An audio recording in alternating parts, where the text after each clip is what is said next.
अस्सलाम वालेकुम नाज़रीन, मेहरान टीवी न्यूज़ पे भलेकार आऊं आहियां प्रिया गुल। सबका पहिरीं हिकु नज़र हेडलाइंस ते। पाकिस्तान ऐं अफगानिस्तान तालिबान विच में जंगबंदी जारी रखण ते इतफ़ाक़। इस्तांबुल ॻाल्हियुनि खां पोइ तुर्किया जी परॾी वज़ारत तरफ़ां गॾियल पधिराई जारी। 6 नवंबर ते ॻाल्हियुनि जो ॿियो दौर थींदो। धुरियूं निगरानी तस्दीकी निज़ाम क़ाइम करण ते मुतफ़िक़। पधिराई में चयो वियो आहे त निज़ाम अमन जे क़याम खे यकीनी बणाईंदो।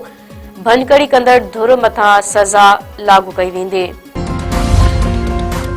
केपीके जी 13 रुकनी नई काबीना अॼु हलफ़ खणंदी। काबीना में मीना ख़ान, फज़ल शकूर, फैसल तुर्की ऐं आकिबुल्ला शामिल। शफ़ी ख़ान, ख़लक़ुर रहमान, डॉक्टर अमजद ऐं रियाज़ ख़ान बि काबीना जो हिसो हूंदा। नाणे खाते जो अॻूणो सलाहकार मुज़म्मिल असलम बि सुहेल अफरीदी जी काबीना में शामिल।